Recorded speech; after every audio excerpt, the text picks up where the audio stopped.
يا أيها الذين آمنوا أطيعوا الله وأطيعوا الرسول وأولي الأمر منكم. السلام عليكم ورحمة الله وبركاته.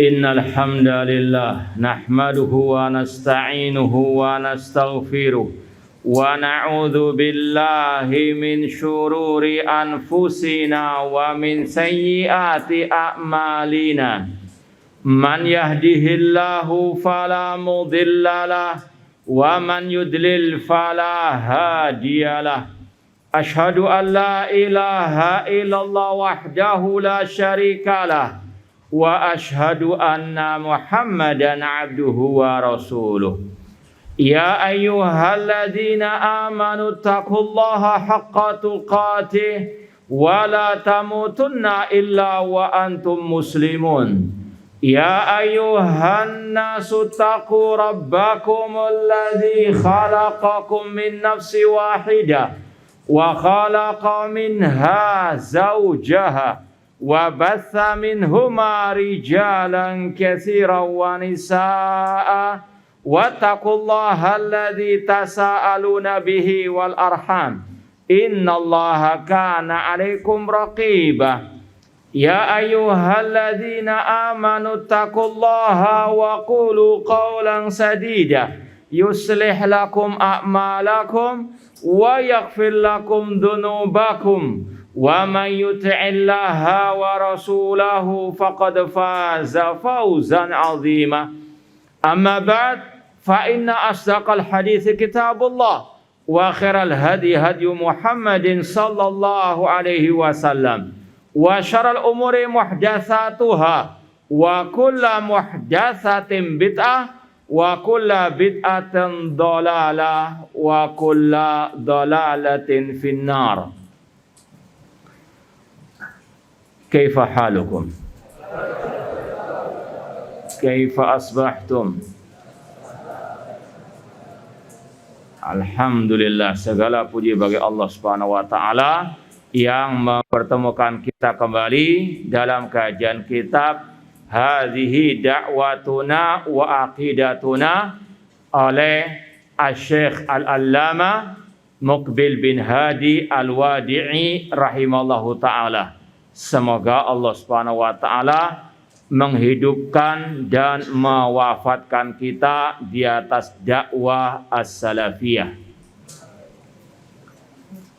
Insyaallah kita usahakan untuk mengkhatamkan kitab ini di hari ini, karena kitab Kutub ini mungkin sudah hampir 3 tahun ya, nggak habis-habis ya. Baik. Ya ala kullin kita nabda halaman 15 poin 29 alaysa kadzalik. Kata Asy-Syaikh Al-Allamah Muqbil bin Hadi Al-Wadi'i rahimallahu taala, naqbalu at-tawjiha wan nusha mimman wajjahana. Kita menerima arahan, menerima nasihat dari orang-orang yang memberikan nasihat kepada kita. Wa na'lamu annana talabatu ilmin. Kita harus meyakini kita ini hanyalah penuntut ilmu agama. Nusibu wa nukhti, kita bisa benar, bisa salah. Wa najhalu wa na'lamu, kita kadang tidak tahu sesuatu, kadang kita tahu. Ada beberapa poin dalam pembahasan ini.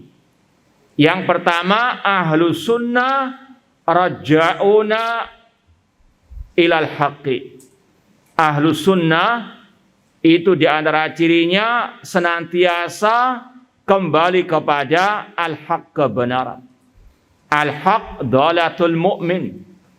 Kebenaran itu kayak sesuatu yang hilang dari seorang mukmin. Dimanapun dia mendapatinya, dia terima. Ya, meskipun sudah pernah kita sampaikan, Farriqu baina talabil haqqi wa baina qabulil haqqi. Ya. Farriqu baina talabil haqqi wa qabuli al haqqi. Man yurid an yashrah hadhil ibarah, mal farqu bainahuma? Nah, terutama yang kelas 12 yang terakhir ya. Baik. Man minkum min dalikal fasal man yujib. Alasna qad bayyana hada. Man yujib. Fahimtum soal aula? Fahmus soal nisul jawab. Mal huwa al-farqu atau mal farqu baina qabulil haqqi wa talabil haqqi.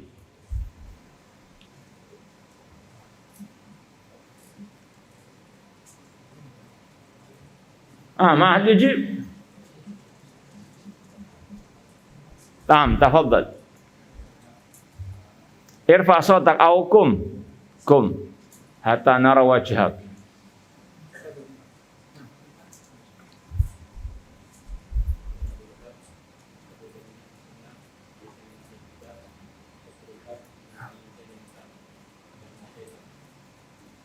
Anta takra min kitab, ikra matan ukhra la bas. Ikra.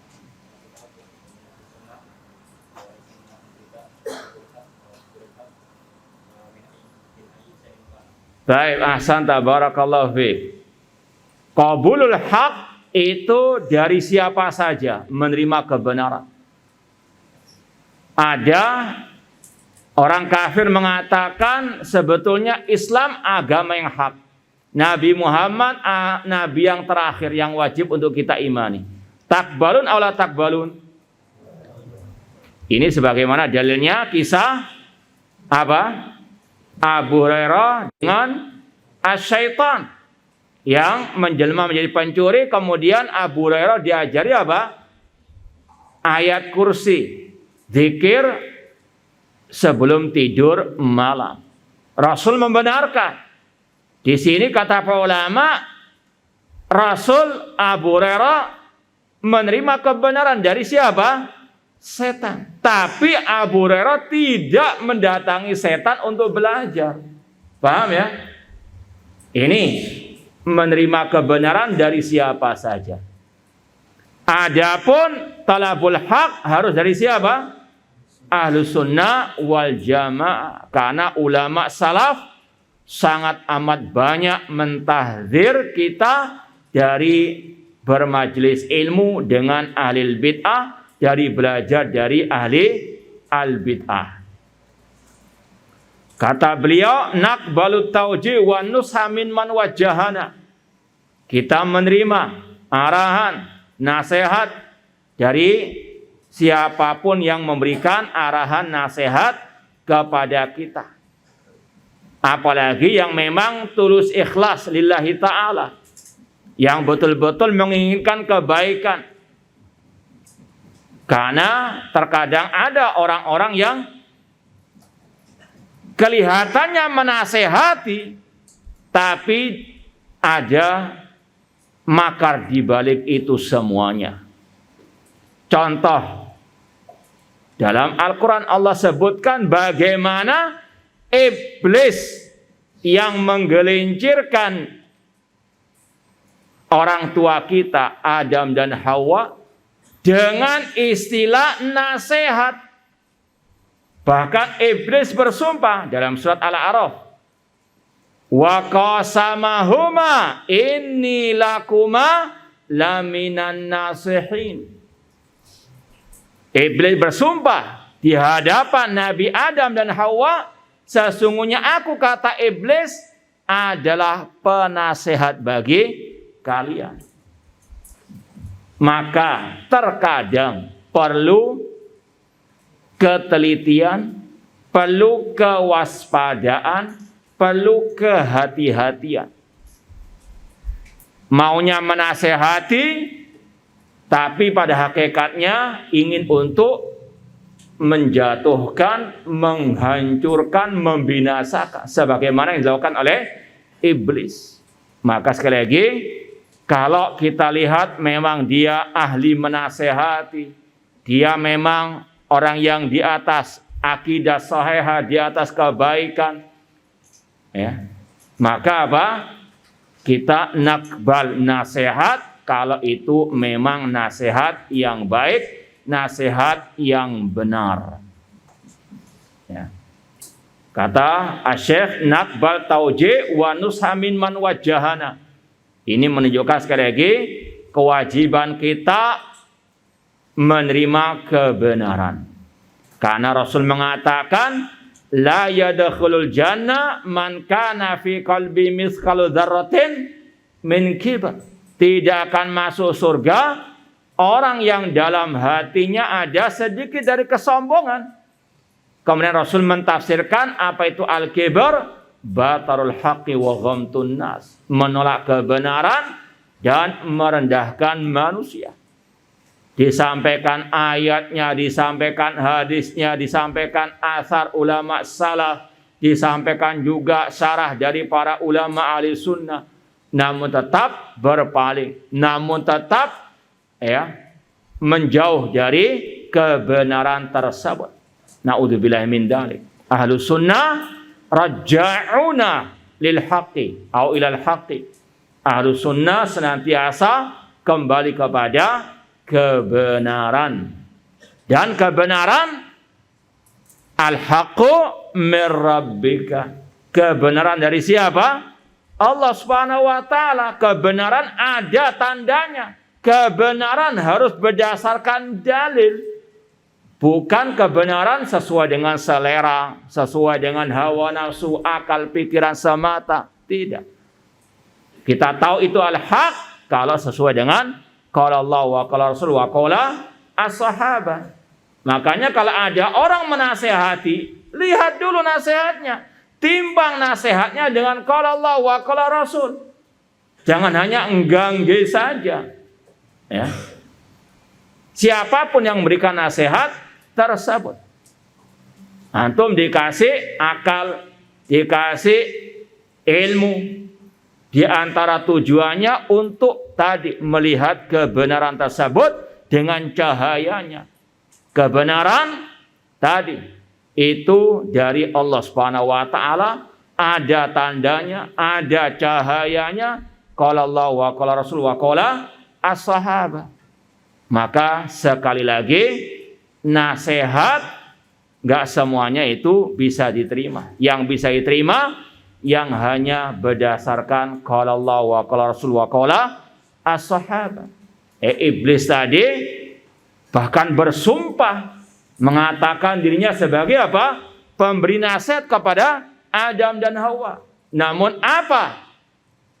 Hakikatnya menyesatkan, menggelincirkan Adam dan Hawa.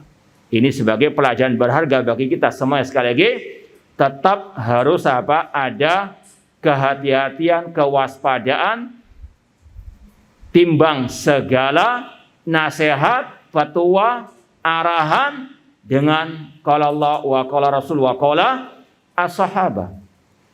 Misalnya antum ada nasihat dari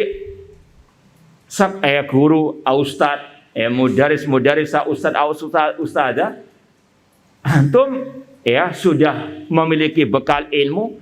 Kalau jelas-jelas itu nasihat arahan yang enggak benar, antum harus berani bersuara, harus berani untuk apa? Menyanggah, meskipun dengan apa?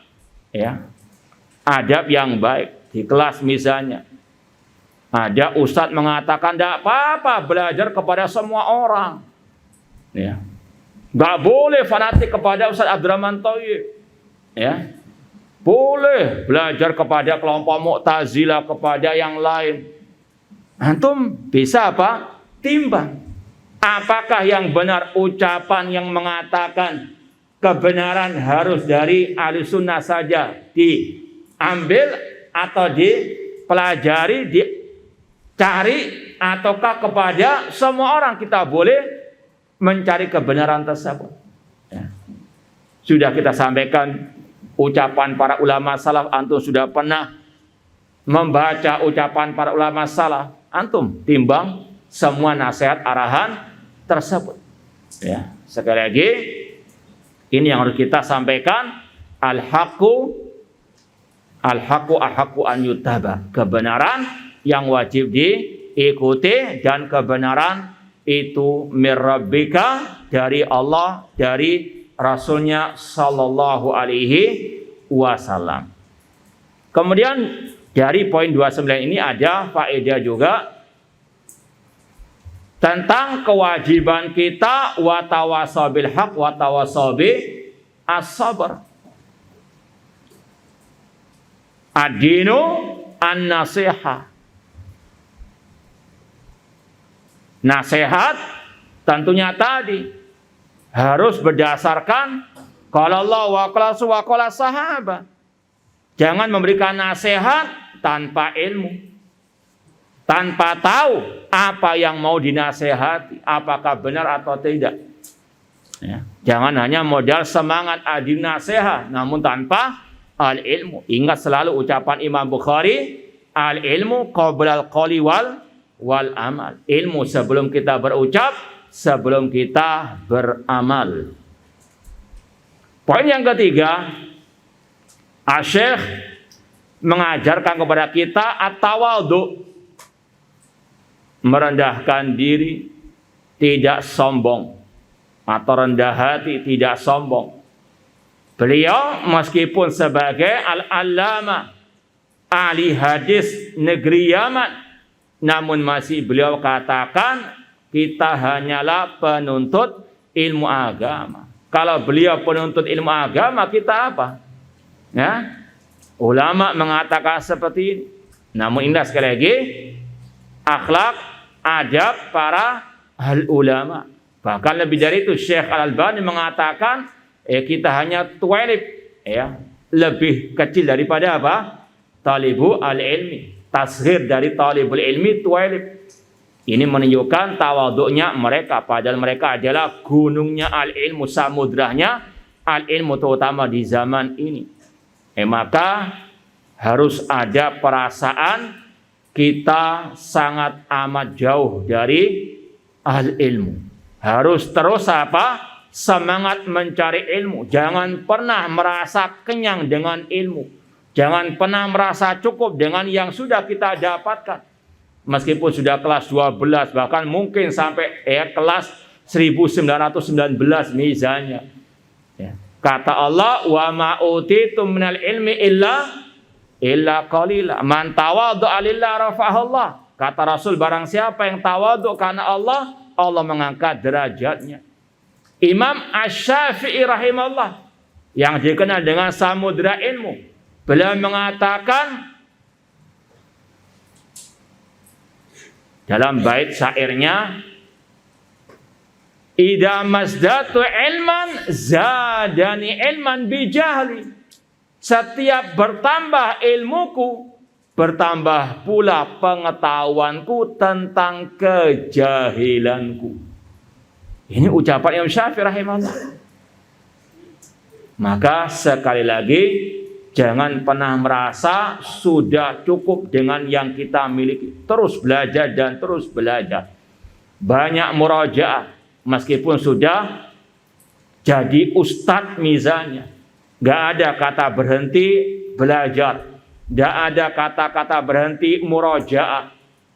Harus terus, apalagi sebagai ustadz. Dia memiliki tanggung jawab menyampaikan ilmu. Kalau dia nggak murajaah, yang disampaikan apa nantinya di kelas atau di masjid, di kajian-kajiannya. Maka harus terus apa? Belajar dan terus belajar. Kemudian yang keempat, di antara faedah poin 29 ini, kita wajib meyakini kita bisa benar, bisa salah. Nusibu wa nukhti.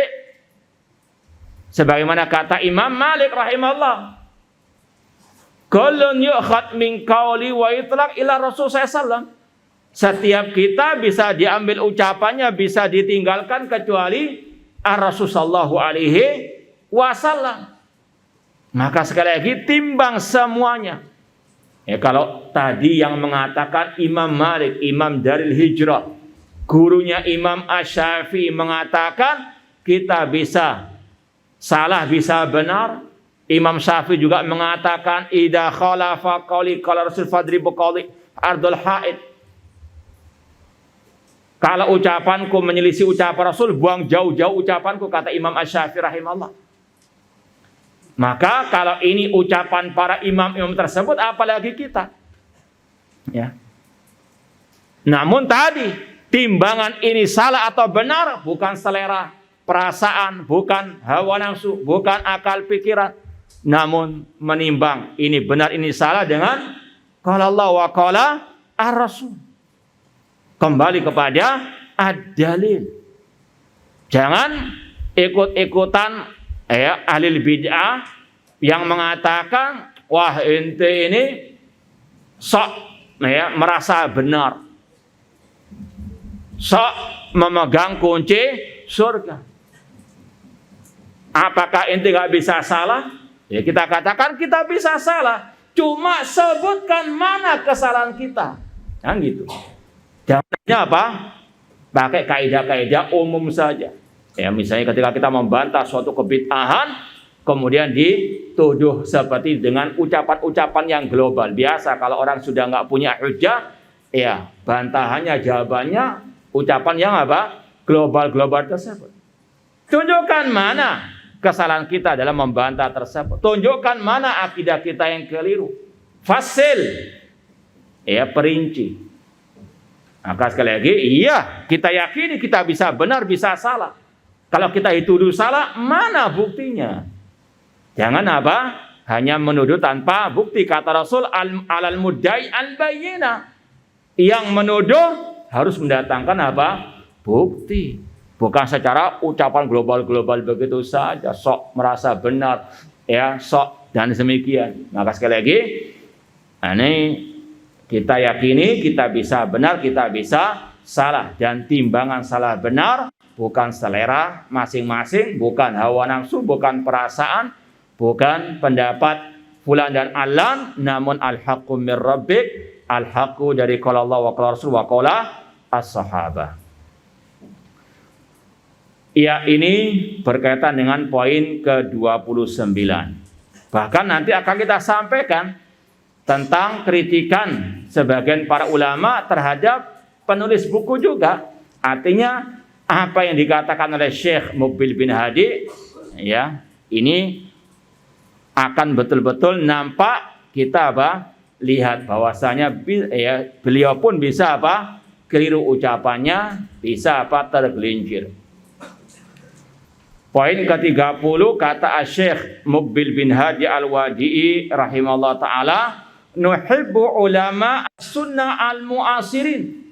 Kita wajib mencintai ulama ahli sunnah, terutama yang hidup di zaman ini. Ini berkaitan dengan al-wala wal bara. Kata Rasulullah SAW, awthaqul iman al-hubbu fillah wal bughdu fillah. Sekuat-kuat tali keimanan, cinta dan benci karena Allah.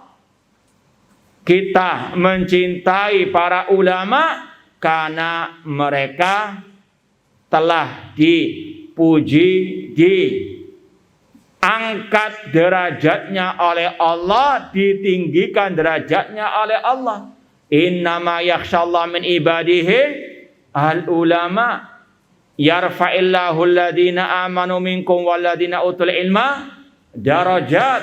Syahidallahu annahu la ilaha illa huwa wal malaikatu wa ulul ilmi qa'iman bil qisti. Ini menunjukkan Allah memuliakan para ulama, mencintai para ulama. Tapi tentunya tadi ulama sunnah, bukan ulama ahli bid'ah, bukan ulama su', namun ulama ahli sunnah yang kata Rasul al ulama warasatul al-anbiya. Ini yang kita cintai. Ulama pewaris Nabi yang mewarisi akidahnya Nabi, mewarisi sunnahnya Nabi, mewarisi dakwanya Nabi, mewarisi manhajnya Nabi. Itu yang wajib untuk kita cintai. Itu bagian daripada apa? Awsaqura al-iman. Dan ini juga merupakan salah satu tanda ahli sunnah, mencintai para ulama ahli sunnah. Sebagaimana kebalikannya, membenci ulama sunnah termasuk tanda apa? Ahli bid'ah. Sebagaimana kata Imam Abu Hatim Ar-Razi, alamatu ahli bid'ah al-waqi'atu fi ahli al-athar. Tanda ahli bid'ah, kebencian, permusuhan mereka terhadap ulama ahli sunnah. Makanya kalau antum buka kitab misalnya Syarh Sunnah Imam Barbahari, mungkin yang mendengar kajian kita badal maghrib ya, mungkin bulan lalu ada pembahasan atau sebelumnya bahwasanya para ulama Ahlussunnah mencintai para salafus saleh. Tanda Ahlussunnah mencintai Abu Hurairah, mencintai para sahabat Rasulullah SAW, mencintai para tabi'in dan seterusnya. Maka kita katakan terutama di zaman ini kita mencintai para ulama Ahlussunnah seperti Syekh Abdul Aziz bin Baz, Syekh Albani, Syekh Muhammad bin Utsaimin yang masih hidup pula. Kita katakan kita mencintai Syekh Abdul Muhsin Abbas, Syekh Shalih bin Fauzan. Ini bagian daripada al-wala wal bara, dan ini merupakan bagian daripada akidah Ahlussunnah, mencintai ulama Ahlussunnah wal Jamaah. Cuma tadi sudah diperingatkan oleh Syekh bahwasanya bisa mereka salah, bisa mereka benar. Cinta kita bukan cinta buta, namun cinta yang didasari oleh tadi al-hubbu fillah. Kalau ada yang menyelisihi Al-Quran dan Sunnah dari ucapan, akidah, perbuatan mereka, kita tinggalkan. Tidak boleh kita mengikuti ucapan yang menyelisih Al-Quran dan Sunnah Rasulullah. Meskipun secara asal kita mencintai mereka, tetap harus ada batasannya. Tidak boleh kebablas karena sudah cinta semua ucapannya dikatakan pasti benar. Tidak.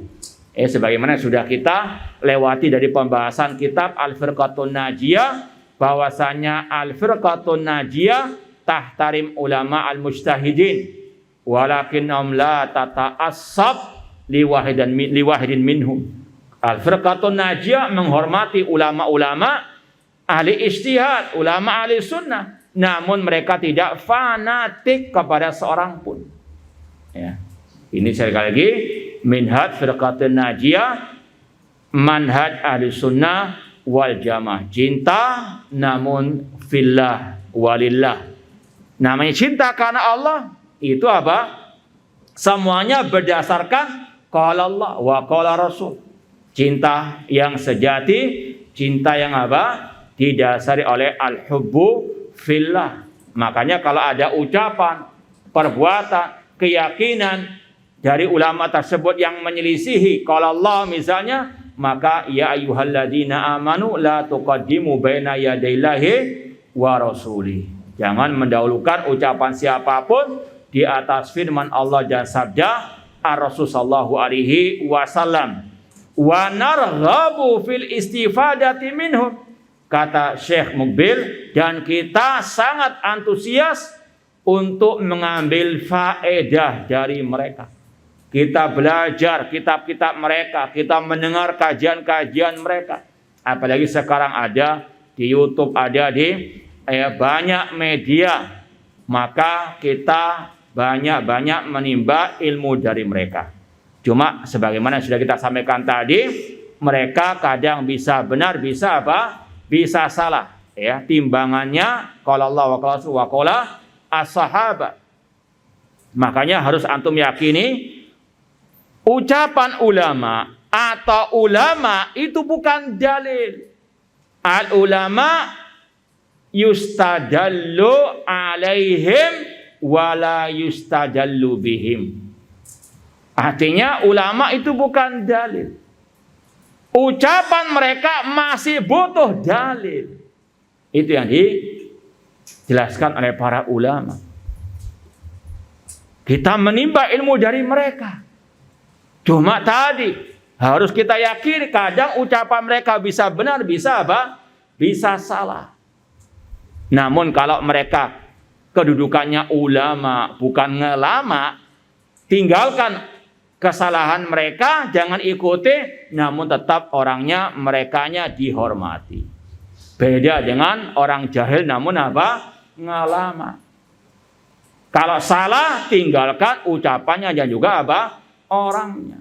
Apalagi yang sudah sering posting yang sesat, menyimpang, maka wajib para santri ditahdzir darinya. Sebagaimana yang pernah kita tanyakan kepada Syekh Abdul Aziz Rayis hafizahullah ta'ala, dan beliau jawab seperti itu. Meskipun menyandang gelar sebagai dai ustadz salafi, namun suka membuat syubhat, membuat postingan-postingan yang menyesatkan, wajib untuk umat, para santri, thalabul ilmi diperingatkan dari bahayanya. Ya, ini sekali lagi adalah sikap pertengahan ahli sunnah wal jamaah. Bedakan dengan para ahli ulama. Makanya para ulama membedakan antara kesalahan Imam Nawawi, Imam Ibnu Hajar dengan Said Qutb Hasan Al-Banna. Iya, Ibnu Hajar An-Nawawi tergelincir dalam beberapa permasalahan, meskipun dalam masalah akidah. Tapi karena mereka adalah ulama yang banyak faedah dari ilmu mereka, karya-karya ilmiah mereka, maka tetap kita menimba ilmu dari kitab-kitab mereka, mengambil faedah dari kitab-kitab mereka. Beda dengan Said Qutb, ya, yang memang dia bukan ulama, dia hanyalah sastrawan bahasa Arab. Cuma dia lancang menulis kitab-kitab agama, tafsir dan seterusnya. Maka kalau salah nggak bisa disamakan dengan kesalahannya ulama Ibnu Hajar, Imam Nawawi dan yang semisal dengan mereka. Nah,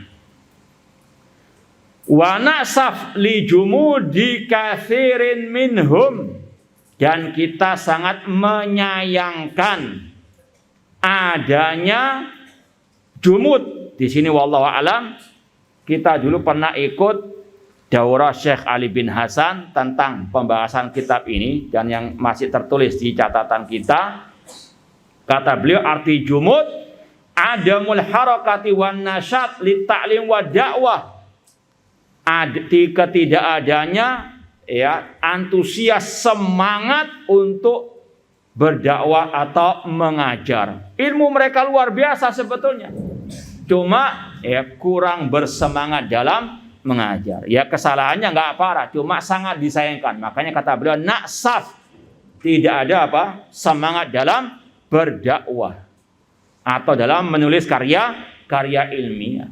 Wallahu ta'ala alam. Ya, kita lanjutkan poin 31. Ini sudah kita sampaikan secara terperinci tadi. Kata Syekh Muqbil bin Hadi Al-Wadi rahimahullah, la naqbal fatwa illa bidalilin min kitabillah aw sunnati Rasul sallallahu ats-tsabitah. Kita nggak bisa menerima fatwa dari siapapun kecuali dengan dasar dalil, kecuali kalau fatwa itu dibangun, didasari oleh dalil Al-Quran dan Sunnah Rasulullah SAW yang sabita, yang sahihah. Ini kita harus punya manhaj. Jangan asal ditelan begitu saja. Ada sedikit postingan dari Syekh Fulan, langsung kita share, padahal jelas-jelas menyimpang, keliru, menyelisihi ijma' Ahlussunnah wal Jamaah. Contoh, dulu ada oknum yang nge-share salah satu postingan ataupun tulisan atau rekaman kajian yang ditranskrip, yang di situ ada kata-kata kurang lebih maknanya. Kita sekarang nggak usah membantah kayak Ikhwan Muslimin, Jamaah Tabligh, kita fokus membantah liberal. Seandainya pun itu benar dari sang syekh tersebut yang kita hormati dia, tapi tidak layak untuk di-share. Karena apa? Jelas-jelas ucapannya tidak benar. Manhaj Ahlussunnah manhaj firqatin najiyah, membantah semua penyimpangan. Ya. Di antaranya penyimpangan kelompok Ikhwanul Muslimin. Oh, sekarang musuh kita komunis, nggak usah bahas masalah Ikhwan Muslimin, kelompok Jamaah Tabligh, tidak. Ya, ulama tetap membantah mereka semuanya, yang sekulernya, yang liberalnya, yang Ikhwan Muslim dan seterusnya. Ini sekali lagi hati-hati. Ya, kita alhamdulillah diberikan oleh Allah ilmu, ya meskipun hanya sedikit, namun yang penting kita pegang erat. Ya, kita nggak pernah mengaku kita punya banyak ilmu, tidak. Naudzubillah min dzalik. Sedikit ilmu kita, ini yang kita amalkan, yang kita pegang erat. Kita tahu manhaj ahli sunnah membantah ahli bidah, membantah semua penyimpangan. Sebagaimana kata Syekh Muhammad bin Jamil Zainu dalam Minhaj Firqatun Najiyah, al-firqatun najiyah ta'mur bil ma'ruf wa tanhil munkar wa tunkir at-turuq al-mubtada'ah wal ahzab al-haddama. Firqah najiyah melaksanakan amar ma'ruf nahi munkar, mengingkari semua turuk al-mubtada, jalan-jalan kebid'ahan ahli bid'ah dan golongan-golongan yang menghancurkan Islam. Turuk al-mubtada'ah di antara mubtadi'ah di antaranya tadi Ikhwan Muslimin, di antaranya al-ahzab hadamah, sekuler, komunis dan sebagainya. Jangan hanya ya, sekuler, komunis yang dibantah diam dari Ikhwan Muslimin, padahal ini yang kadang lebih menggerogoti akidah umat. Ya, maka hati-hati sekali lagi, fatwa siapapun harus ditimbang lagi dengan qala Allah wa qala Rasul sallallahu alaihi wasallam. Misalnya kita sudah pegang fatwa si ulama fulan misalnya, ketika ada dalil yang menyelisih, wajib kita untuk meninggalkannya. Kata Imam Syafi'i tadi, idza khalafa qawli qala Rasul fadribu qawli ardul haid. Apalagi apabila ucapanku menyelisih ucapan Rasul, buang jauh-jauh ucapanku. Ya. Dan ini sudah pernah kita sampaikan ya, sejak awal kita dakwah. Kalau para ulama tadi mengatakan demikian, apalagi kita. Ya, fatwa kita, ucapan kita, jawaban kita, kalau jelas-jelas menyelisih qala Allah wa qala Rasul, maka buang jauh-jauh. Dan itu manfaatnya untuk kita juga, biar kita nggak tambah dosa kalau kesalahan kita diikuti. Ya, maka sekali lagi harus betul-betul pertengahan dalam segala hal.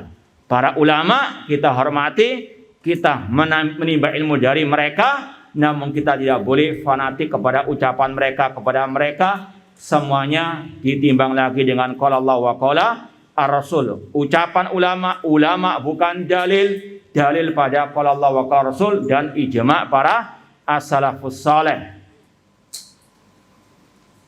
Baik. Poin ke-32 kata Syekh, nungkir alal mas'ulin wa ghairihim ziyarata qabri linin wa ghairihi min zu'ama'il ilhad li ta'zim. Kita mengingkari semua orang yang atasan maupun yang bawahan ketika menziarahi kuburan Lenin atau Lenin, tokoh komunis yang ada di Rusia sana. Ya. Dan selainnya dari tokoh-tokoh orang-orang kafir, min zu'amil ilhad, dari tokoh-tokoh komunis atau yang semisal dengan mereka. Lita'zim, yang tujuannya untuk mengagungkan mereka, mentokohkan mereka. Ini ada beberapa pembahasan yang perlu kita sampaikan. Yang pertama, ini salah satu bukti Ahlus Sunnah membantah semuanya. Membantah Ikhwan Muslimin, Jamaah Tabligh, membantah Ahlul Bid'ah, membantah juga komunis. Paham? Makanya kata Syekh Bakar Abu Zaid dalam kitabnya Ar-Rad ya min Usulil Islam, kata beliau kalau ada yang membantah Ahlul Bid'ah, jangan dikata-katai, digembosi istilahnya dengan mengatakan kenapa kok nggak membantah komunis. Kata beliau, semua orang punya kemampuan masing-masing. Yang memang dia membantah Ikhwan Muslimin, biarkan sudah. Jangan digembosi dengan kata-kata tadi. Bahkan kata beliau wajib untuk disyukuri adanya bantahan tersebut. Namun intinya kita wajib untuk tadi. Man ra'a minkum munkaran falyughayyiru biyadi. Barang siapa melihat kemungkaran, rubahlah dengan tangannya. Fa illam yastati fa bilisan. Kalau nggak bisa dengan lisannya. Kemungkaran apa saja? Komunisme, liberalisme, sosialisme, ikhwan muslimin, jamaah tabligh atau yang lainnya. Jangan tadi nggak mau membantai ikhwan muslimin, atau mungkin tutup mata di kesalahan penyimpangan mereka, disuruh semuanya fokus membantah. Tidak, semuanya dibantah. Sebagaimana dipraktekkan di sini oleh Syekh Muqbil bin Hadi Al-Wadi'i. Beliau membantah kelompok-kelompok yang sesat semuanya. Sesuai kemampuan, fattaqullaha mastata'tum. Poin yang kedua dari pembahasan poin 32 ini, secara asal boleh, kata para ulama, ziarah ke kuburan orang kafir. Tapi tujuannya untuk mengambil ibrah saja, untuk mengingat akhirat saja, mengingat kematian saja. Sebagaimana dalilnya Rasul SAW pernah memohon kepada Allah untuk menziarahi kuburan ibunda beliau. Maka diizinkan oleh Allah Subhanahu wa ta'ala. Tapi ketika meminta izin, memohonkan ampun kepada Allah untuk ibu beliau, maka dilarang oleh Allah dengan firman-Nya, maka nalin nabiyyi walladzina amanu an yastaghfiru lil musyrikin walau kanu aba'ahum. Kata Allah, tidak sepantasnya bagi nabi orang beriman memohonkan ampun untuk orang-orang musyrikin meskipun orang tua mereka sendiri. Maka secara asal boleh menziarahi kuburan orang kafir untuk sekedar mengingat akhirat kita semuanya akan mati. Sebagaimana tujuan ziarah kubur diantaranya tudzakirukumul akhirah.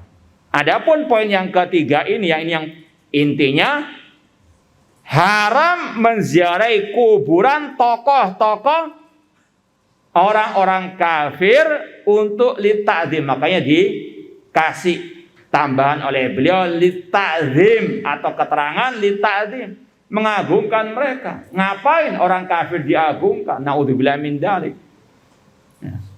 Haram meskipun sudah mati, hayyan wa mayitan, haram mereka orang kafir dihormati, diagungkan. Apalagi dengan diziarahi tersebut nanti ada yang mengikuti juga. Naudzubillah min dzalik. Man da'a ila dhalalah kan alaihi wizruha. Barang siapa yang menyuruh kepada kesesatan, baginya dosanya. Misalnya ada ustadz terkenal ziarah ke kuburan tokoh orang kafir, pengikutnya ikut, naudzubillah min dzalik, dosanya mengalir kepada ustadz tersebut. Maka haram, kata beliau, ziarah kubur linin dan selainnya dari tokoh-tokoh orang kafir untuk mengagungkan mereka. Kata Syekh Allama Muqbil bin Hadi Al-Wadi rahimahullah, nunkiru ala hukamil muslimin al-ittihada ma'ada'il Islam. Kita mengingkari pemimpin-pemimpin kaum muslimin ini secara umum, bukan secara ta'yin ya. Kita mengingkari al-ittihad, persatuan mereka dengan musuh-musuh Islam, baik Amerika atau Rusia. Yang ada di catatan ana, ini hasil dari daurah bersama Syekh Ali bin Hasan. Ini seperti yang kita isyaratkan tadi, nggak semua ucapan ulama langsung kita bisa ambil mentah-mentahan, semuanya ditimbang dengan dalil, ditimbang dengan al-ilm. Kata Syekh, laula at-tahalufat lamma safara asy-Syekh Muqbil ila Amerika lil ilaj. Coba ya biar nggak ngantuk. Ana lihat ada yang ngantuk itu. Baik. Siapa yang bisa menerjemahkan ucapan Syekh Ali bin Hasan ini? Laula at-tahalufatu lamma safara Syekh Muqbil ila Amerika lil ilaj.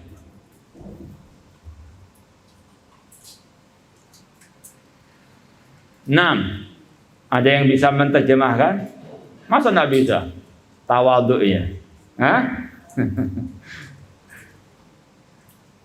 Kata beliau, seandainya tidak ada kerjasama, perjanjian antara negeri Islam dengan negeri kafir, antara Arab Saudi misalnya, Indonesia dengan Amerika, misalnya ini. Kata beliau, seandainya tidak ada at-tahalufat, kerjasama, perjanjian antara atau kerjasama antara negara-negara tersebut, tidak mungkin Syekh Muqbil di akhir hayatnya safar ke Amerika untuk berobat. Antum kalau mendengar ada ceramah atau kajian tentang akhir-akhir hidupnya Syekh Muqbil atau tulisan tentang beliau pernah mengalami istilahnya tertimpa sakit yang parah, pernah dirujuk ke Arab Saudi, namun intinya belum bisa untuk mengobati penyakit beliau, maka beliau pun dikirim ke Amerika oleh pemerintah Arab Saudi. Oleh pemerintah Arab apa? Saudi. Kata Syekh, nggak mungkin itu bisa terwujud kalau tidak ada apa? Kerjasama antara negeri Islam, negara Arab Saudi, kerajaan Saudi Arabia dengan apa? Amerika. Paham? Ini salah satu kritikan terhadap ucapan beliau. Bahwasanya ucapan beliau ini kurang tepat. Yang pertama, adanya kerjasama perjanjian antara kaum muslimin negara Islam dengan negara kafir, ini secara asal dibolehkan dalam urusan yang berkaitan dengan urusan dunia. Rasul SAW menjalin perjanjian dengan orang-orang kafir Quraisy. Ada sulhul Hudaybiyah. Ada apa? Perdamaian dengan orang-orang Yahudi. Itu yang pertama. Secara dalil ini kurang tepat. Yang kedua, tadi secara wakil kenyataan yang ada, kerjasama antara negara Islam dengan negara kafir ini lebih banyak maslahatnya dibandingkan apa? Mafsadahnya. Dan pembahasan ini juga berkaitan dengan al-isti'anah bil musyrikin juga. Memang ini masalah khilaf di antara para ulama. Ini kalau antum ingat, negara Saudi Arabia dahulu pernah meminta bantuan kepada Amerika untuk istilahnya mencegah serangan Saddam Hussein dari Irak yang ingin apa? Menjajah negeri-negeri di sekitarnya. Bom-bomnya, rudal-rudal Saddam Hussein sempat mampir juga di negara Saudi Arabia, terutama di Riyadh sana. Maka salah satu cara untuk mencegah kezaliman Saddam Hussein pada waktu itu, minta bantuan kepada apa? Amerika. Ini pendapat yang rajih, boleh. Fatwa Syekh bin Baz, para ulama-ulama besar. Dalilnya mana? Rasul dahulu pernah minta bantuan kepada orang musyrik ketika hijrah. Ini yang kita sampaikan tadi, kita pakai fatwa yang memang dibangun di atas apa? Dalil. Rasul ketika hijrah bersama Abu Bakar As-Siddiq memakai bantuan guide istilahnya. Petunjuk jalan dari orang musyrik. Abdullah bin Uraiqid. Maka kalau memang minta bantuan kepada orang musyrik ini secara dalil Rasul pernah mempraktekkan, artinya boleh. Kalau ada yang mengatakan nggak boleh, ini bertentangan dengan apa? Sabda Rasul. Maka saya lagi timbang fatwa dengan dalil. Kemudian ya, secara logika nalar ya, secara dalil akal.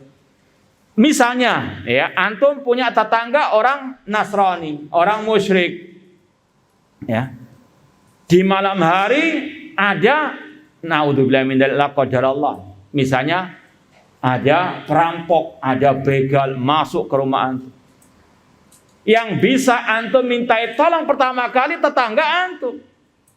Masa antum mengatakan, waduh orang musyrik masa biar saja keluarga saya mati daripada minta bantuan orang? Masa begitu? Ini sadar apa? Ya benar itu. Ya, antum misalnya la qadarallah, keluarga antum, teman antum misalnya ada yang ya tiba-tiba jatuh sakit, pingsan dan sebagainya, masuk rumah sakitnya yang paling dekat rumah sakit Nasoro misalnya. Waduh, masa ini minta bantuan orang apa? Nasoro. Dokternya Nasoro, enggak usah sudah. Haram. Ya, waman tawalla minkum fahuwa minhum. Naudzubillah min dzalik. Ini salah, gagal paham tentang apa? Ayat.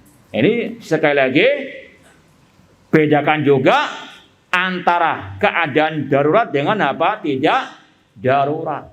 Ya. Yang paling pokok di sini intinya boleh tadi negara Islam menjalin kerjasama dengan negara kafir, apalagi memang kemaslahatannya lebih banyak daripada kemadaratannya. Dan di antara syubhat takfiriyin yang mengkafirkan negara Arab Saudi di antaranya tadi ya, bekerja sama apalagi dengan apa? Atau ikut anggota PBB. Itu salah satu senjata mereka mengkafirkan negara Arab Saudi. Maka Syekh Abdul Aziz Rais dalam bukunya Tabdil Kawashif Al-Anid fi Takfiri Daud Tauhid, beliau membantah tokoh teroris abad ini, yaitu Abu Muhammad Al-Maqdisi atau Isam Al-Barqawi, yang menulis buku Al-Kawashif Al-Jaliyah Fit Takfir Daulat Saudiyah, yang diterjemahkan dalam bahasa Indonesia Arab Saudi di mata Al-Qaeda kalau tidak salah ya. Yang terjemahkan sudah dipenjara, termasuk tokoh teroris di negeri kita. Intinya sekali lagi, beliau membantah bahwasanya bergabung ke PBB dikatakan itu pembatal keislaman. Naudzubillah min dzalik. Ya, ini sekali lagi sangat jauh disampaikan di kitab ini fatwa Syekh Utsaimin dan para ulama yang lainnya. Dan ya, perjanjian damai tadi sudah ada dalam sejarah tarikh sirah an-nabawiyah. Kemudian ini jauh dari pembahasan al-muwala wa tawalli. Sudah pernah kita bahas belum? Man yubayyin al-farqa baina al-muwala wa tawalli lil kufar. Baina al-muwala dengan at-tawalli. Ini salah satu sumber terorisme itu tidak memahami perbedaan antara al-muwala atau wali dan juga tadi al-isti'anah bil musyrikin. Ada yang paham? Nah.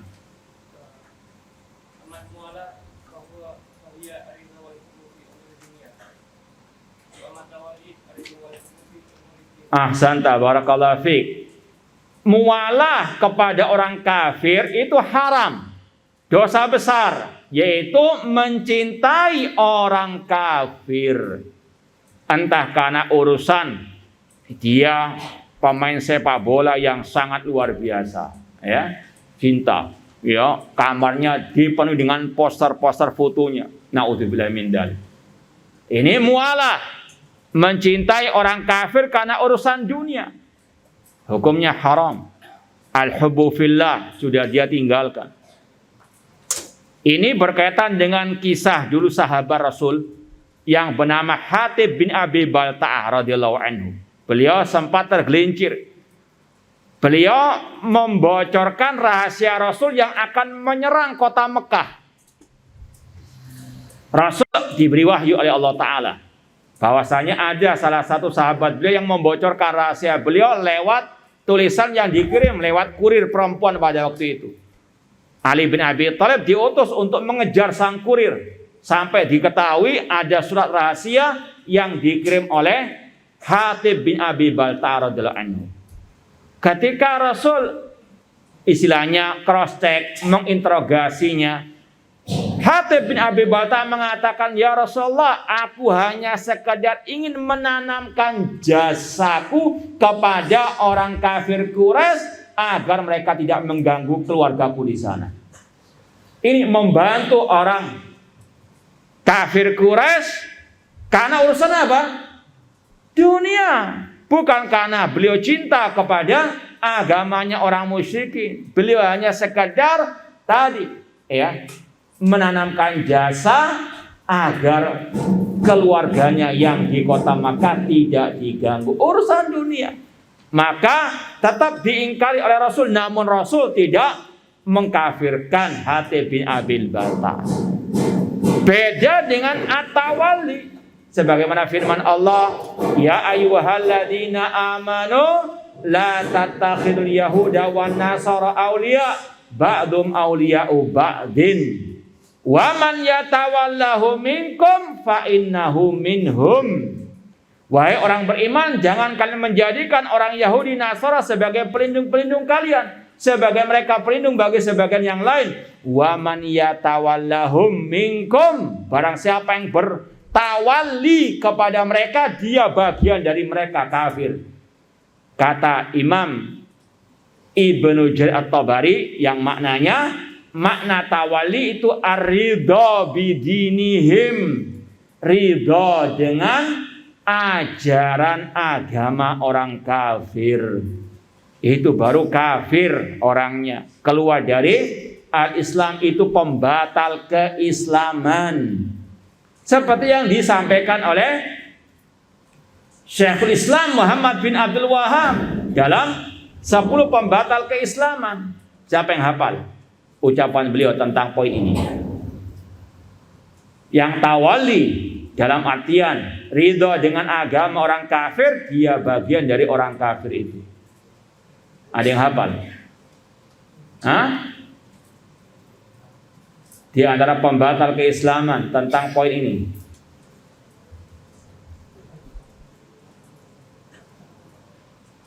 Tidak ada yang hafal. Tawaduk lagi. 6. Ausaka ahsanta barakallahu fiik. Kata beliau, malam yukafir al musyrikin aw syakka fi kufrihim aw sahaha madhhabahum fahuwa kafirun.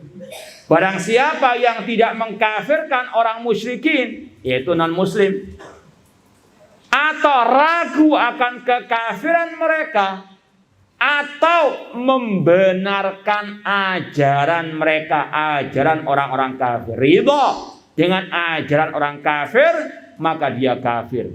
Ini pembatal keislaman. Maka bedakan antara al-mu'alah yang dia itu dosa besar, nggak sampai kepada pembatal keislaman, dengan at-tawalli yang merupakan pembatal keislaman, dan dengan al-isti'anah bil musyrikin, minta tolong bantuan kepada orang-orang apa? Musyrikin. Karena apa? Suatu kebutuhan darurat tersebut. Ya. Ini sama sekali apa? Tidak kafir, tidak haram, itu jaiz. Nah. Wallahu ta'ala alam.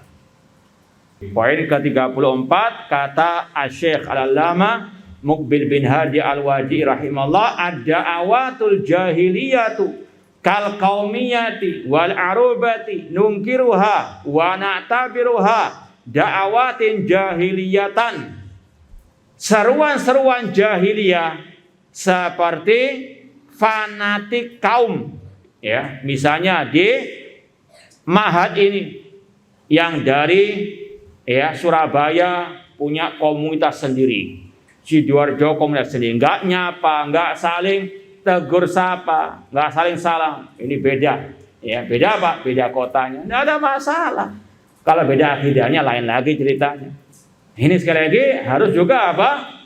Antum perhatikan. Kadang ada fanatik-fanatik apa? Daerah itu. Meskipun di pondok. Ya, ada nggak di sini? Hah?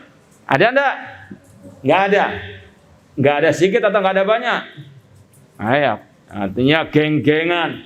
Ini geng Surabaya, geng Sidoarjo, sana gengnya mungkin ya Gresik, Lamongan, Jombang dan seterusnya. Ya, ini sekali lagi termasuk ya kalau sekedar koordinasi pulang bareng-bareng tidak ada masalah. Cuma tadi ada wala wal bara. Wah ini bukan dari kota anak nggak suka sama dia. Tidak boleh. Al-hubbu fillah wal bughdu fillah. Cinta dan benci karena Allah, bukan karena satu daerah. Meskipun satu daerah, meskipun satu rumah, kalau di atas ya kekafiran kesyirikan, kata Allah, la tajidu qauman yu'minu billahi wal yaumil akhir yuwaduna man hadallaha wa rasulah. Engkau Nabi Muhammad tidak akan mendapati orang beriman kepada Allah dan hari akhir cinta kepada yang menentang Allah. Walau kanu aba'ahum, meskipun orang tua mereka, au ikhwana, au abna'ahum, meskipun anak mereka, keluarga mereka, karib kerabat mereka. Al-wala wal bara karena Allah, bukan karena apa? Satu golongan fanatik qaumiyah atau fanatik dari bangsa Arab. Seperti yang diserukan juga tadi oleh Saddam Hussein. Itu termasuk yang menyeru kepada fanatisme ya, kepada bangsa Arab. Meskipun kafir, musyrik, meskipun ya Nasara Yahud, kalau orang Arab dicintai, naudzubillahi min dzalik. Ini sekali lagi jauh dari al-wala wal bara yang diajarkan oleh Allah dan Rasul sallallahu alaihi wasallam. Kita mengingkarinya kata Syekh, dan kita menganggap itu seruan jahiliyah. Rasul saja pernah menegur orang-orang muhajirin, orang-orang ansar yang ketika ada persengketaan, perseteruan, orang ansar memanggil yalal ansar, yang muhajir memanggil yal muhajir. Ini kata Rasul, da'uha fa innaha muntina. Tinggalkan seruan jahiliyah karena itu muntina, bau busuk. Naudzubillahi min dzalik. Maka sekali lagi harus wala wal bara di atas agama Allah Subhanahu wa taala, dan itu kata para ulama min usuli ahli sunnah, termasuk prinsip ahli sunnah wala wal bara karena Allah, bukan karena golongan, bukan karena alma mater. Wah, karena ini ya satu alma mater dengan anak wajib anak bela mati-matian ya, meskipun apa salah, meskipun di atas kebatilan tidak boleh. Al-hubbu fillah wal bughdu fillah, itu namanya fanatik golongan. Ya kalau dulu fanatik mazhab haram, demikian pula fanatik apa? Golongan, fanatik ma'had, fanatik universitas atau perguruan tinggi. Karena satu alma mater wajib dibela meskipun batil, tidak. Al-hubbu fillah wal bughdu fillah, cinta dan benci karena Allah, bukan karena alma mater dan seterusnya. Wa minal asbab alati akhratil muslimin, dan seruan jahiliyah ini, seruan fanatik golongan, fanatik kaumiyah, ini merupakan sebab yang menjadikan umat Islam mundur ke belakang. Karena yang dibela bukan agama Allah, yang dibela bukan Allah dan Rasulnya, namun yang dibela kaumnya. Padahal Allah berfirman, in tansurullaha yang surku, jika kalian menolong agama Allah, Allah menolong kalian. Ketika mereka sudah fanatik golongan, nggak akan ada kata-kata intan surullah, yang mereka tolong adalah golongan mereka. Ya. Makanya salah satu tandanya kata para ulama, kalau al-hubbu bukan karena lillah, bukan karena fillah, maka kalau yang misalnya telah, yang dicaci maki Allah dan Rasulnya, yang dicaci, dilecehkan Al-Quran, yang dilecehkan sunnah Rasul, mereka diam 1000 bahasa. Tapi kalau ada tokoh mereka yang disenggol sedikit saja, kiamat kubra sudah. Ya, caci makian luar biasa kepada yang menyenggolnya tadi. Sedangkan kalau Allah, kalau Al-Quran dilecehkan, wah ini kan namanya orang ada kesalahan. Wah ya 1000 udzur diberikan. Itu kalau apa? Yang salah golongannya. Ini bukan al-hubbu fillah wal bughdhu fillah. Na'udzubillahi min dzalik. Lanjut poin berikutnya. Kata Syekh Al-Allamah Muqbil bin Hadi Al-Wadi'i rahimahullah, nantadhiru mujaddidan yujaddidullaha bihi hadad din. Kita menanti mujaddid, reformis, pembaharu yang dengannya Allah memperbaharui agama ini. At-tajdid atau al-mujaddid itu bukan mendatangkan hal yang baru, tapi menghidupkan ajaran Islam, ajaran tauhid dan sunnah Rasul di tengah-tengah umat yang sudah menyimpang dari tauhid dan sunnah. Ini namanya mujaddid. Mujaddid bukan yang mengarang hal yang baru, bukan. Itu mubtadi, ya. Itu muhdits.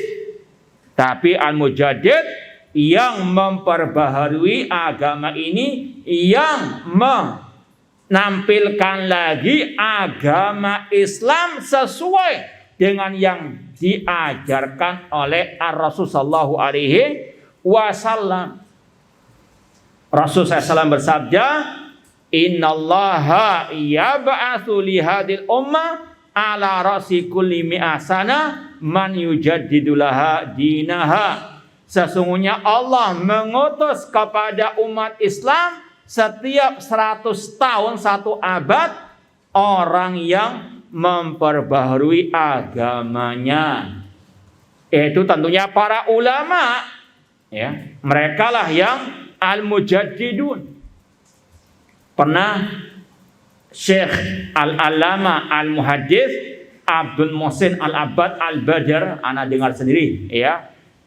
Jawaban beliau ketika ditanya, siapa mujaddid abad ini? Kurang lebih seperti itu pertanyaannya. Maka jawabannya kurang lebihnya maknanya kata beliau, mujaddid abad ini Syekh Abdul Aziz bin Baz, Syekh Albani, Syekh Muhammad bin Shalih Al-Utsaimin rahimahullah ta'ala. Ya, ini karena mereka adalah apa? Ulama ahli sunnah yang menghidupkan banyak ajaran Rasul yang telah banyak ditinggalkan oleh kaum muslimin. Contoh yang paling konkret Syekh Muhammad Nasiruddin Al-Albani rahimahullah dengan karya-karya ilmiah beliau yang menghidupkan banyak sunnah Rasul. Beliau menulis kitab silsilah hadis sahihah, silsilah dhaifah.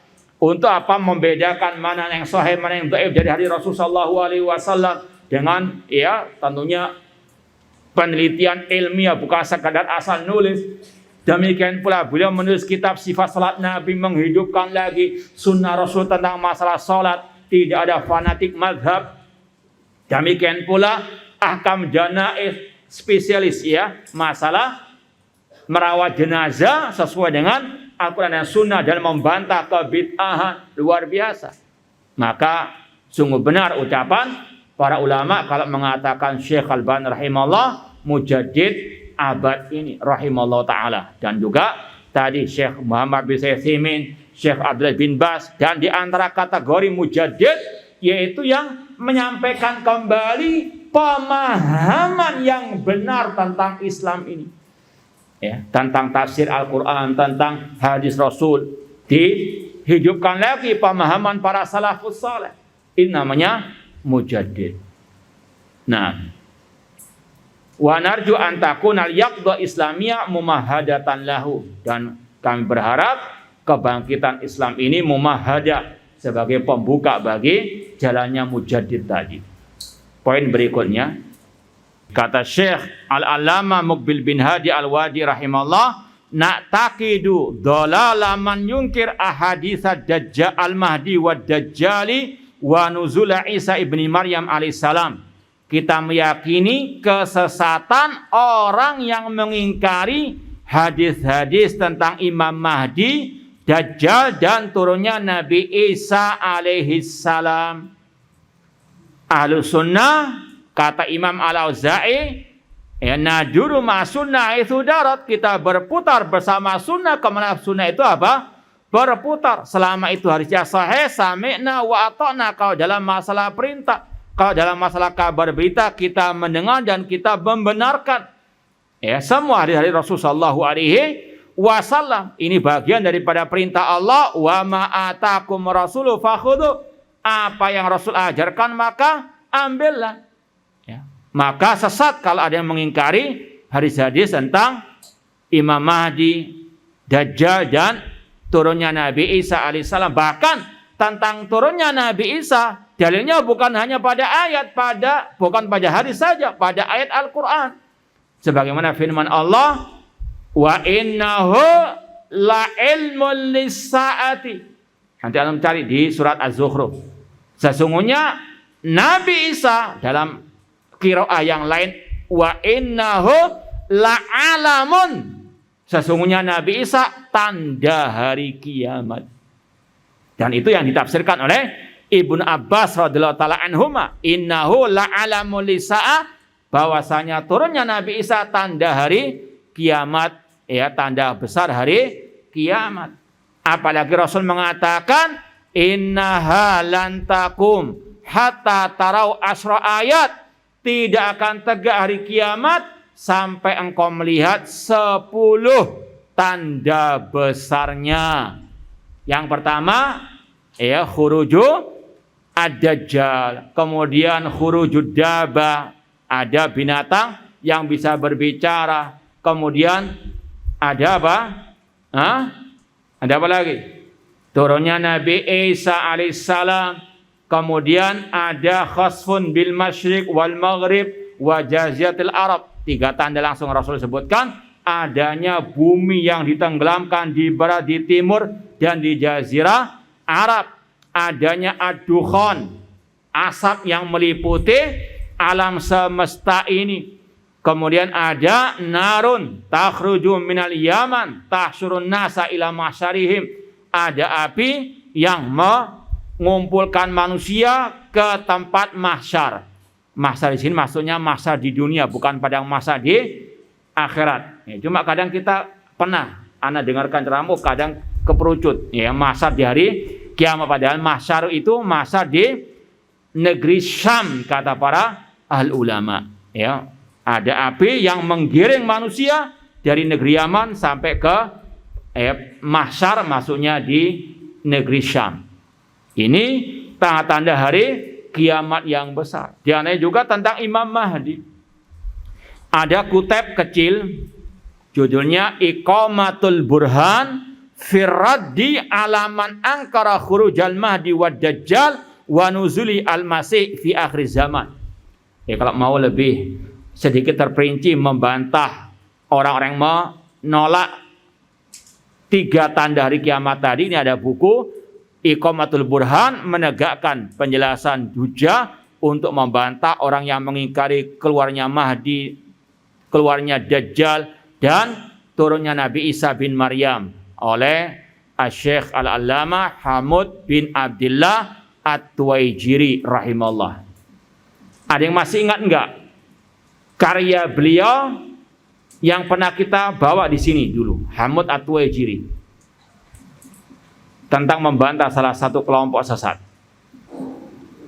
Apa judul buku beliau yang merupakan referensi utama sebetulnya itu? Al-Qaulul Baligh fit Tahdzir min Jama'ati Tabligh. Bantahan kepada jamaah tabligh. Beliau punya buku yang dijadikan referensi utama diantaranya untuk membantah mereka. Syekh Hamud At-Tuwaijiri rahimahullah ta'ala. Di sini beliau membantah, ya, orang-orang yang mengingkari 3 tanda hari kiamat tersebut. Padahal kata beliau, dalil tentang turunnya Nabi Isa ada pada ayat Al-Quran. Ya, surat Zukhruf tadi dan juga surat, kita kalau mau antum tulis, ya, di antaranya surat An-Nisa ayat 159. An-Nisa 159. Wa im min ahlil kitabi illa la yu'minanna bihi qabla mauti. Surat Zukhruf tadi ayat 61. Adapun tentang dalil keluarnya Imam Mahdi ala ahli sunnah tentunya itu dalam 10 hadis kata beliau, ada 10 hadis tentang keluarnya Imam Mahdi. Satu saja kita wajib mengimani, apalagi 10. Adapun Dajjal luar biasa banyaknya, kata beliau, aksar min mi'a wa tis'in, lebih dari 190 hadis tentang masalah apa? Keluarnya Ad-Dajjal. Maka sesat, kata beliau, yang mengingkari hadis-hadis tentang Imam Mahdi, Dajjal, dan turunnya Nabi Isa alaihi assalam. Dan Syekh Abdul Muhsin Al-Abbad Al-Badr, kalau mungkin antum di perpustakaan ada, Syekh Abdul Muhsin Al-Abbad Al-Badr, beliau punya kumpulan risalah, buku-buku beliau 9 jilid atau 8 jilid. Itu di jilid yang ke-7 nggak salah ada kitab khusus tentang ar-rudud, bantahan-bantahan. Di antaranya arad, bantahan terhadap yang mengingkari keluarnya Imam Mahdi. Ya, cuma sekali lagi yang kita yakini Imam Mahdi versi ahli sunnah, bukan versi ahli bid'ah seperti kelompok Syiah. Kata beliau, walasna na'ni Mahdi ar-Rafidah, bukan Imam Mahdi ala Rafidah. Kelompok Syiah Rafidah qatalahumullah punya keyakinan imam 12 mereka punya keyakinan bahwasanya umat Islam ini dipimpin oleh 12 imam, mulai dari Ali bin Abi Thalib, Hasan, Husain, sampai kepada imam 12. Kata para ulama, ini imam yang fiktif, yang majhul, namanya Muhammad bin Hasan Al-Askari. Dari namanya saja, kata para ulama, beda dengan Imam Mahdi yang Rasul isyaratkan akan keluar di akhir zaman. Kata Rasul, Imam Mahdi ismuhu kasmi wasmu abi kasmu abi. Namanya seperti namaku, yaitu sama. Tapi bapaknya beda. Ayahnya Rasul siapa namanya? Muhammad bin Abdullah. Kalau ini Muhammad bin Asa. Ini Mahdi yang palsu. Ala Rafidah qatalahumullah. Maka sekali lagi bedakan kata-kata Imam Mahdi ala al-sunnah yang cirinya kata Rasul tadi namanya Muhammad bin Abdullah dari keturunan Al-Hasan bin Ali bin Abi Thalib radhiyallahu taala anhu. Yang kalau Syiah Rafidah qatalahumullah meyakini Muhammad bin Hasan sekarang ini masih sembunyi di Gua Sirdab yang ada di Irak, di Baghdad sana. Imam kok apa? Sembunyi kok ngumpet. Inilah akidah sesat begitu. Tidak masuk akal ataupun asyara lan nakal walal akal.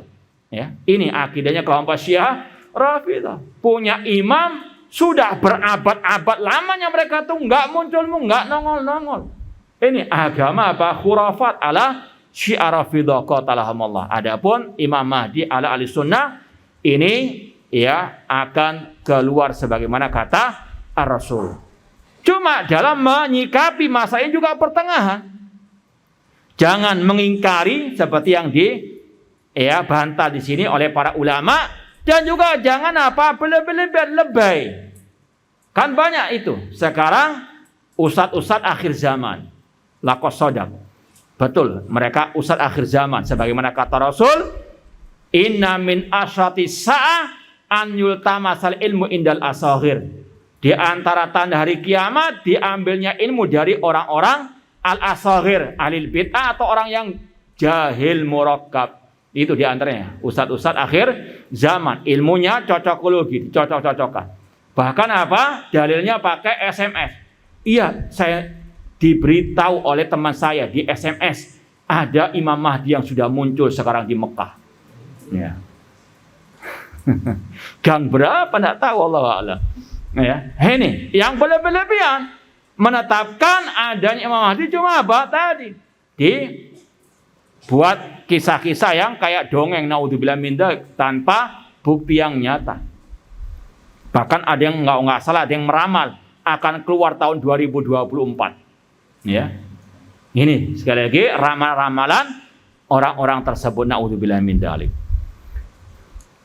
Kemudian kata Syekh, bal imamun min ahli baitin nubuwah. Imam Mahdi ala ahli sunnah adalah imam dari keturunan Rasul SAW, dari Al-Hasan.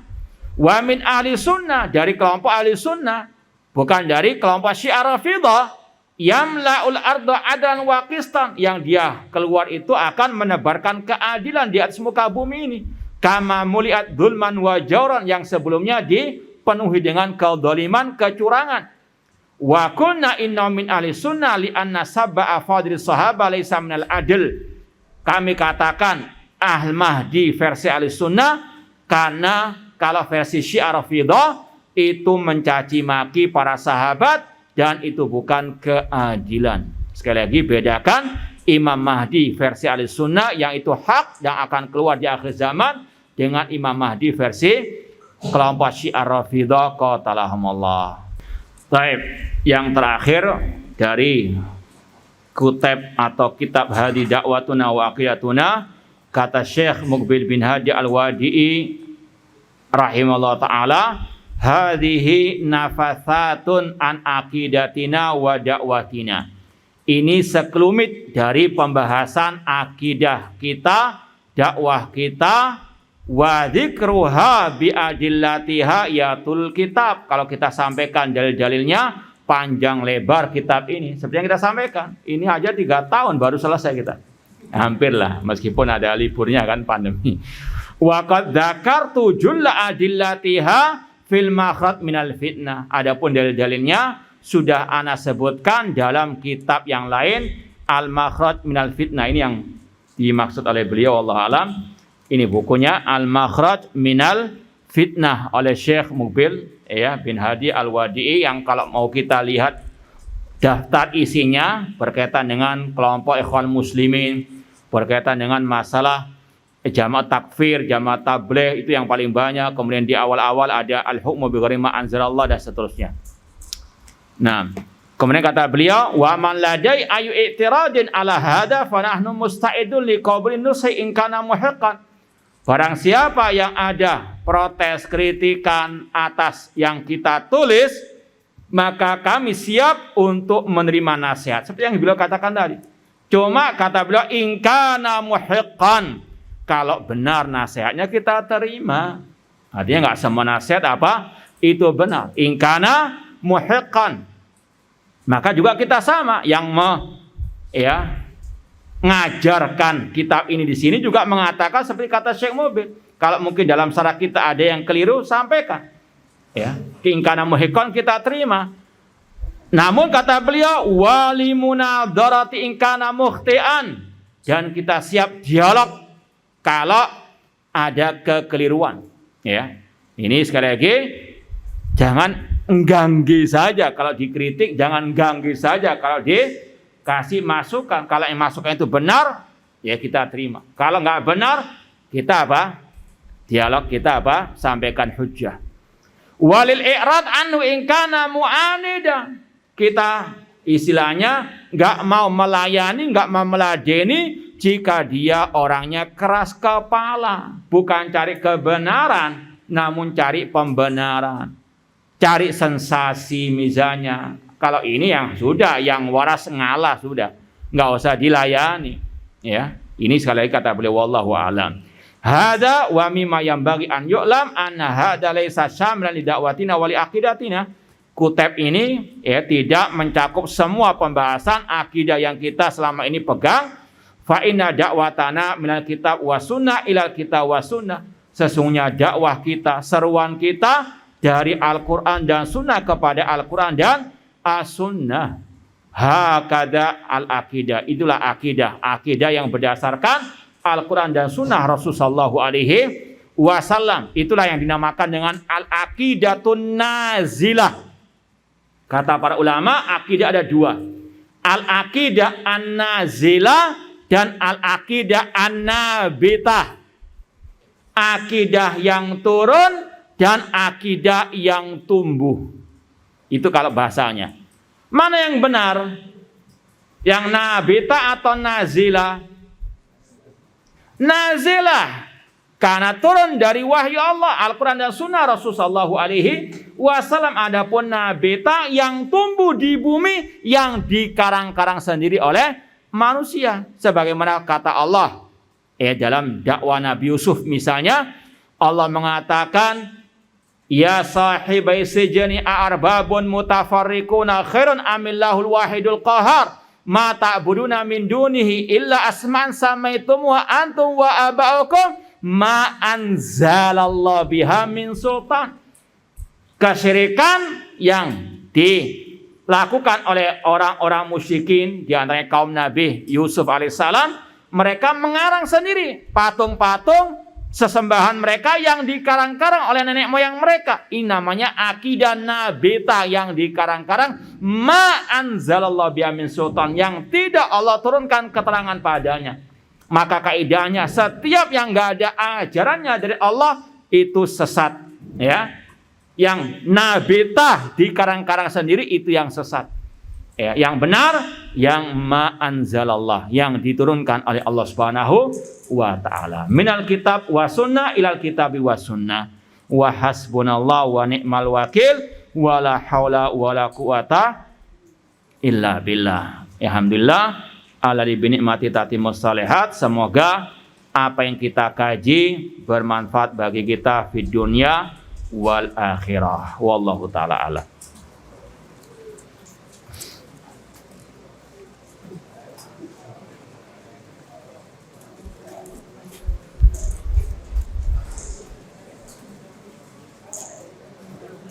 Nah, belum selesai kajiannya. Ya, kitabnya sudah khatam. Tapi ya, majelisnya belum selesai. Ya, tinggal sedikit ya, insyaallah 1-2 pertanyaan kita jawab. Ada pertanyaan, kita kan disuruh atau diperintahkan menjauhi alil bid'ah. Bagaimana jika ada dai alil bid'ah di antara tetangga kita, apakah kita masih harus berbaur dengannya atau menjauhinya?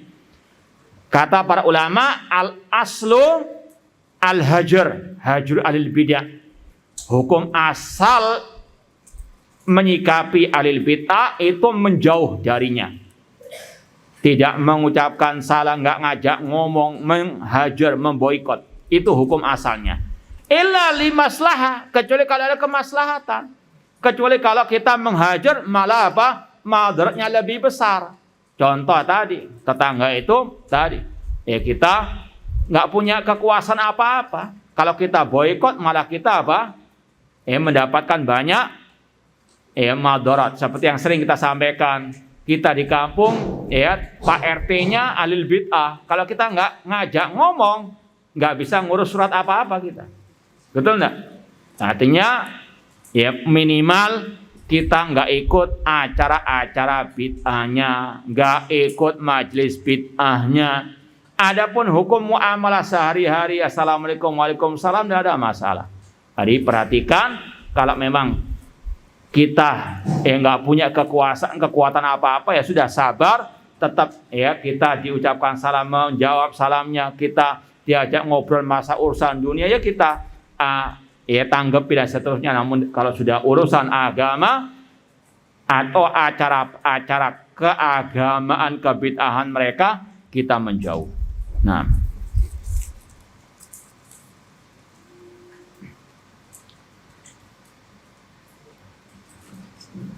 kami mendapati banyaknya santri yang ketika mendapatkan masalah dalam hidupnya lebih condong kepada psikolog. Mohon nasihatnya. Yang pertama, kata Allah ketika mensifati nabinya, asku bathi wa husni ilallah. Kalau ada masalah pertama kali harus mengeluhkannya kepada Allah Subhanahu wa taala. Jangan curhat di medsos, jangan curhat kepada yang bukan ahli untuk kita curhat kepadanya. Ya, harus betul-betul apa? Yang pertama, banyak-banyak tawakal kepada Allah. Kemudian banyak introspeksi diri. Wa may yattaqillaha yaj'al lahu makhraja. Barang siapa bertakwa kepada Allah, Allah akan berikan jalan keluar dari problematika kehidupannya dan seterusnya. Ya, adapun kalau memang itu mengarah kepada unsur mungkin wallahu alam kejiwaan dan sebagainya, karena memang namanya penyakit, sebagaimana kita kalau sakit juga ke dokter. Di samping tadi yang pertama kepada Allah Subhanahu wa taala, minta tolong kepada Allah dan seterusnya. Namun tidak ada masalah kalau memang ya itu dirasa perlu. Ya. Namun juga harus hati-hati karena juga ada arahan-arahan yang tadi seperti kita sampaikan, enggak semua arahan bisa kita terima. Namun secara asal ini sama dengan masalah kita berobat ke dokter. Nah, wallahu taala alam.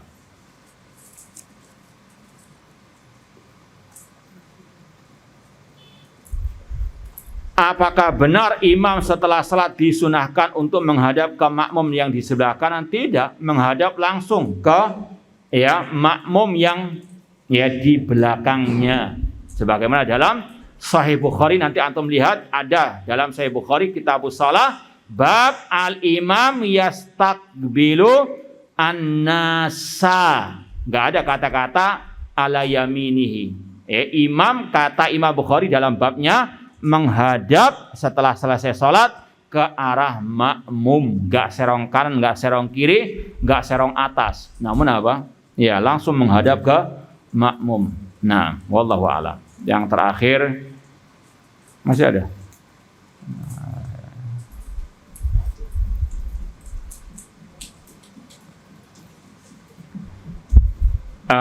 Ini tanya, berfoto dengan ahli bid'ah kan tidak boleh.